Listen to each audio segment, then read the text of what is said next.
Here on Treaty 7 territory, nestled in the Rocky Mountains with the mighty Bow River at an altitude of 1,309 meters. Born from coal dust in 1884 and ever-changing, this is Canmore, and we are Canmorites, and this is the Canmorite podcast. Let's go.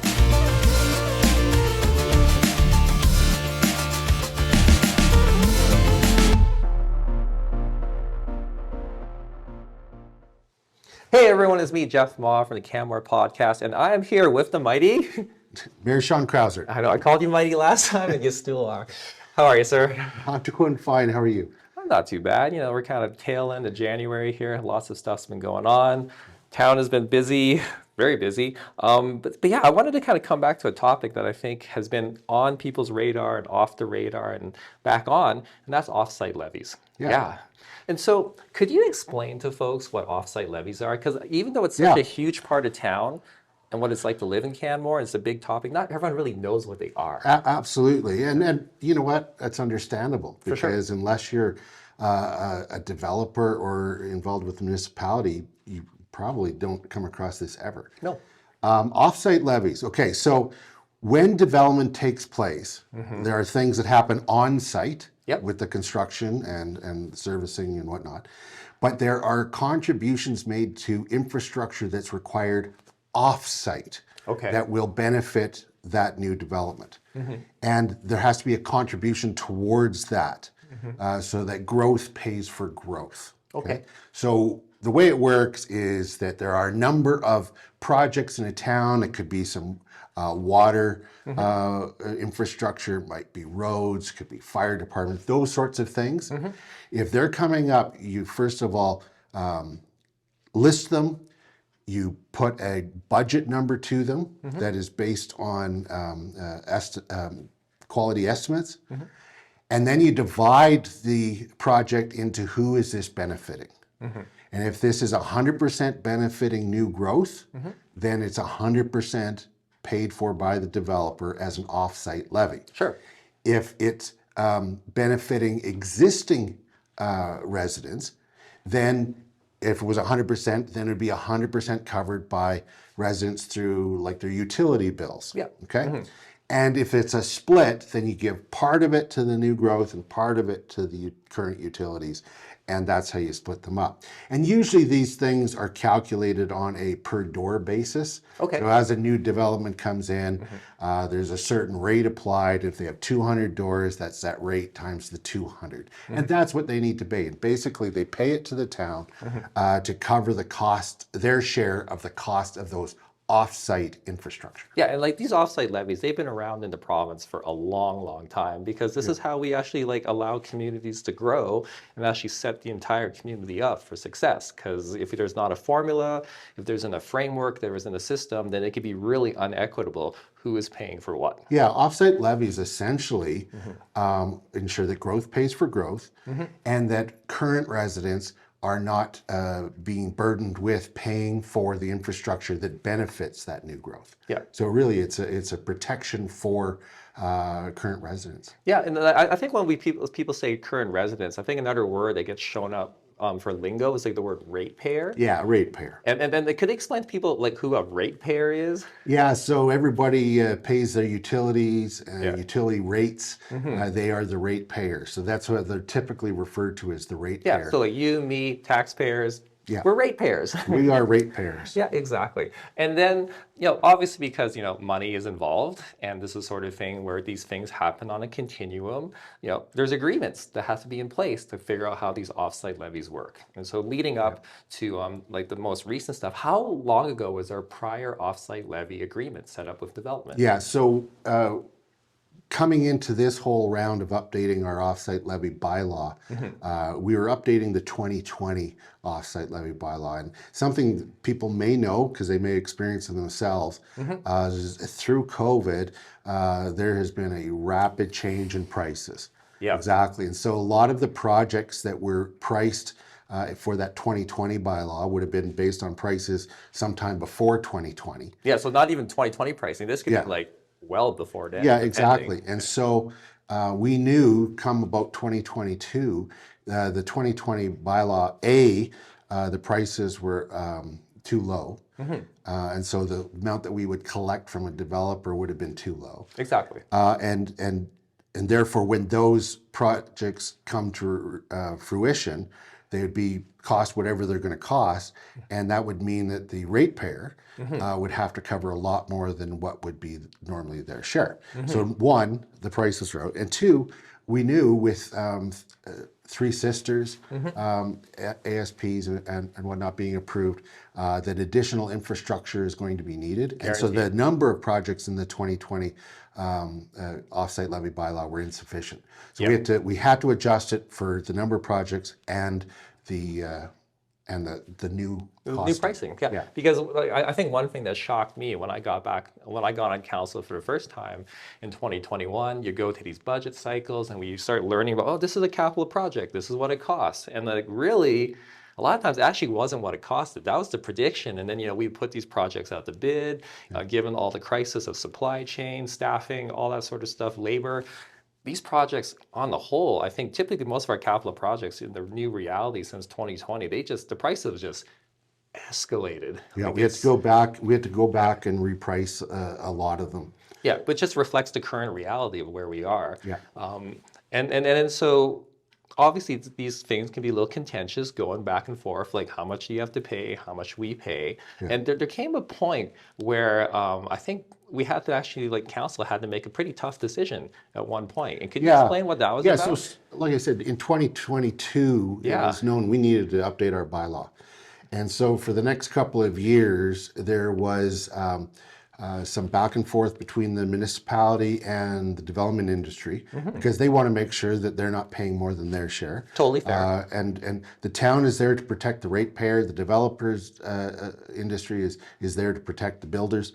And so if you can get an agreement, even though an agreement's not technically required by statute, it's good that if both parties agree. It's a nice practice. Yeah, it's a nice practice. So it went back and forth, but there still was an agreement and we get into early 2024. 2 years. Yeah, so 2 years after that process began, we're looking at some projects going to be coming online, and they were going to have to be paying off-site levies according to the old pricing. And once the project gets captured, it's really tough to change the rate it's on. Well, you can't. Once they pay on the rate that's current to the bylaw.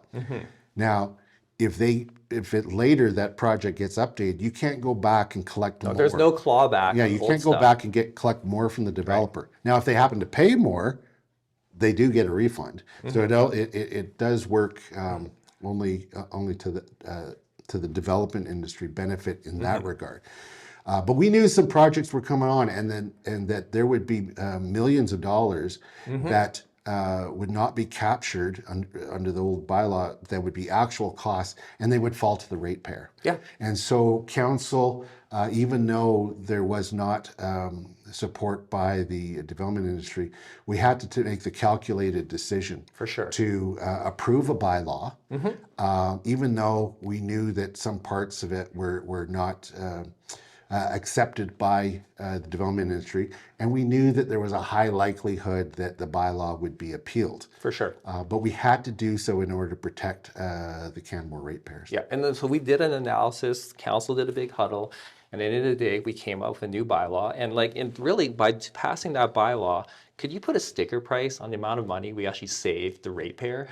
Well, let me tell you where we are, because that's not the end of the process. Okay. So that bylaw was appealed right away. Yep. Right, and it went through the legal appeal process with the court, and it was decided that the bylaw was to be rescinded. There was an element of disclosure that didn't meet the standard that was required, and that's a whole other story about using a third-party formula, and we were bound by basically third-party intellectual property. Right. So we went a different route than once we had to replace that 2024 bylaw, which of course is still all about replacing the 2020 bylaw.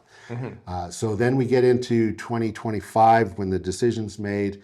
Then there was quite a robust process, a new process was utilized. So it's not about doing the same thing and expecting a different result. Nope. We did something different, and it was really a good process that the town administration put on and the development industry participated in.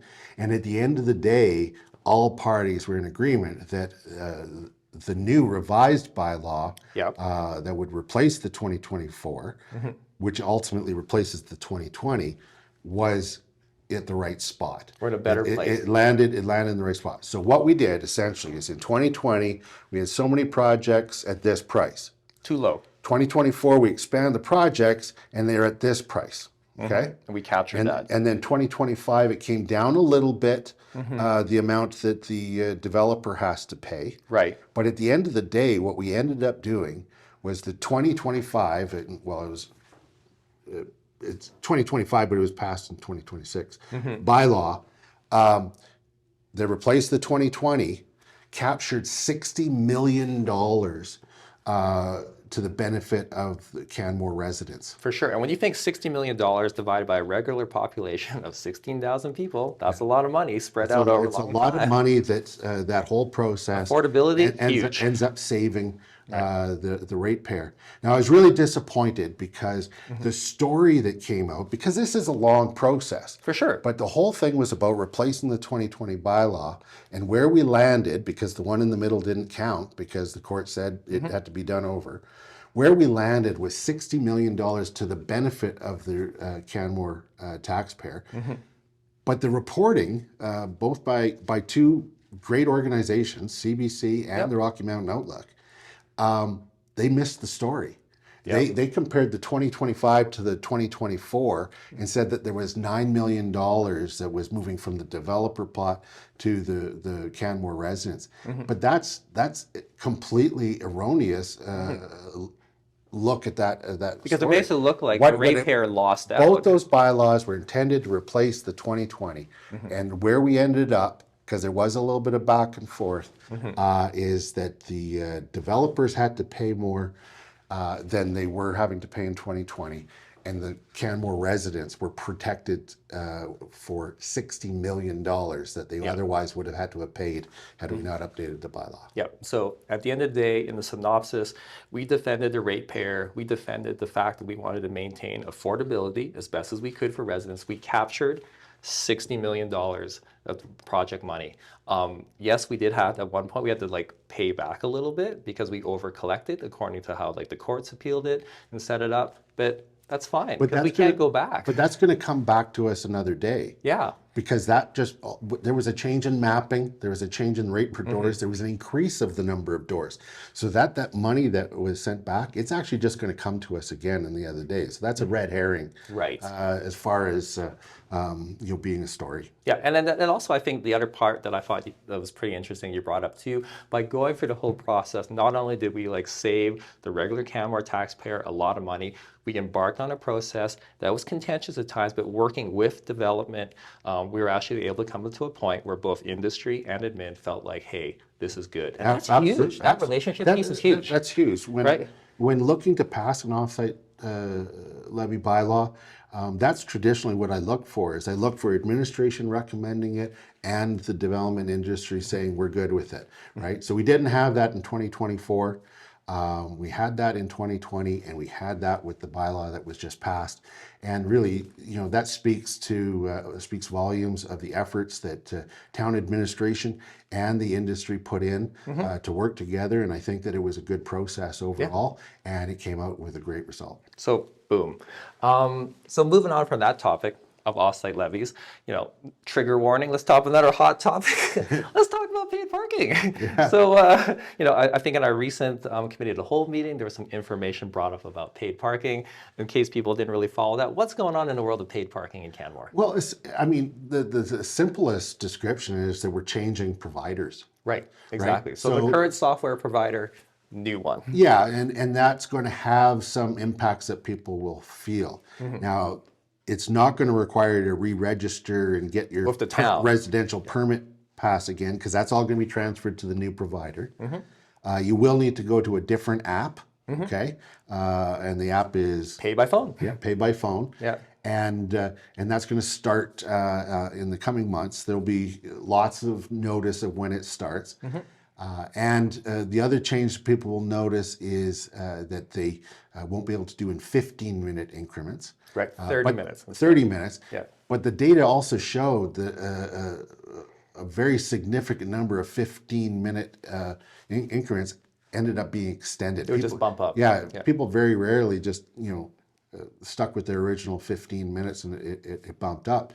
And every time you do one of those transactions, it costs money. Exactly. Okay? It costs the town. It costs the town money. Even if it's your free parking, it's costing the town something. So the new provider is a very well-known app. Super established. I think you looked it up. Yeah, well, pay by phone is interesting. When I saw the administration report, obviously it's operational. Those guys pick the provider, they do the research, they're the experts. They came back with pay by phone. I was like, I think I've seen that before. And then I realized when I was in Vancouver, I'd actually downloaded the app and paid for parking there. And then I kind of Googled up pay by phone. And these guys are kind of one of the world's top international providers of paid parking software. They do London, England. They are huge in Europe. They're big all over America, New York, et cetera. And so I said, okay, well, we're definitely aligning with someone that has huge expertise. Yeah. And so their machines will go in. Yep. The old ones will come out, so people will see that. There's one thing you can't do in the machines that you previously did with the current provider, and that is use your 3 hours free at the machine. Yeah. Okay. So for residents, in order to use your 3 hours for free, you need to do it by the app.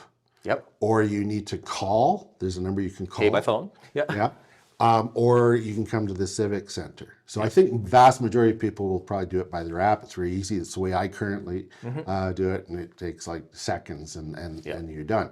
That will cause an issue for some, that if they don't have a smartphone, there's a different way that they need to do it. Yeah. And that's call in. And if you don't have a phone whatsoever, you can come to the Civic Center and use that.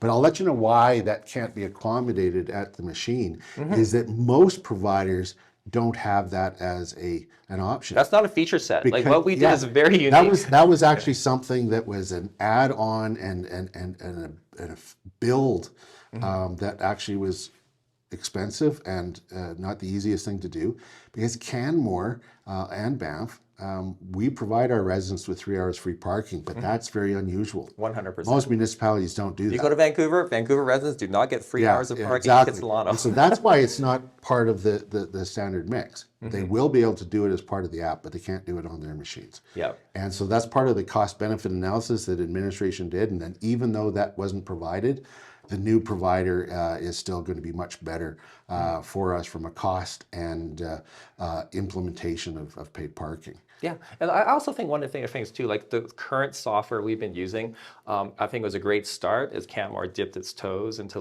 this is what we're going to try and do for paid parking, first provider. But there was software issues, it would glitch. You and I have had issues, other people have had challenges too, and with pay by phone, I remember when I had to download the app, and you can already download the app now, you can get it early if you want. Downloading the app, there's a rating on the app, and it was really highly rated with lots of people. And the other thing too, in terms of support, pay by phone itself has 24-hour support, so that customer piece is going to be leveled up, and so I think that's also a good thing as well.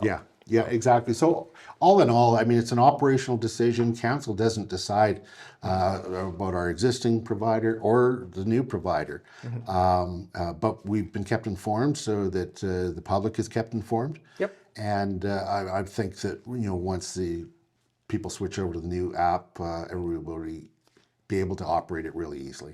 And that for most people is relatively seamless. And so when is the rollout happening again, in case people are curious? I have to double check the dates. I think it's in March. Yeah, it's in March. So there's a bit of a grace period there too. I know it means if you're kind of in between the two packages of software, they're not going to hit you hard. All that keep your eyes on the paper or check the town website.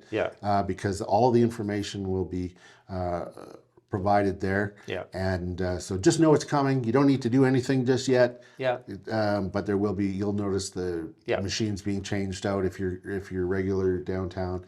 And you'll be advised all the way what you have to do, if anything, in order to get on the new system. Yeah, and at the end of the day, locals, residents, you still get 3 hours for free. Yes, the increments are 30 minutes instead of 15 minutes, but you still get your free parking every day to support local businesses. And yeah, this is also done because it's meant to help, reduce fees to the taxpayer. It's getting expensive, the old one. Absolutely. So, great. Well, Sean, I think we kind of covered two pretty contentious hot topics. In some worlds, off-site levies is a hot topic, and for a lot of other people, paid parking is a hot topic. Is there anything else you want to say before we finish up this podcast? It's never a dull moment. I just would really appreciate, though, recognizing, there's so many people out there that just love what's happening in Canmore. Yeah. And so we always have to make sure that even though there's some hot topics, not lose sight of the fact of the incredible place that we live in, and the really good work that is being done by locals and town administration, and we're going in a good direction. Yeah, we're trying our best. Yeah. Okay, awesome. Thanks, Sean. Okay. Thank you.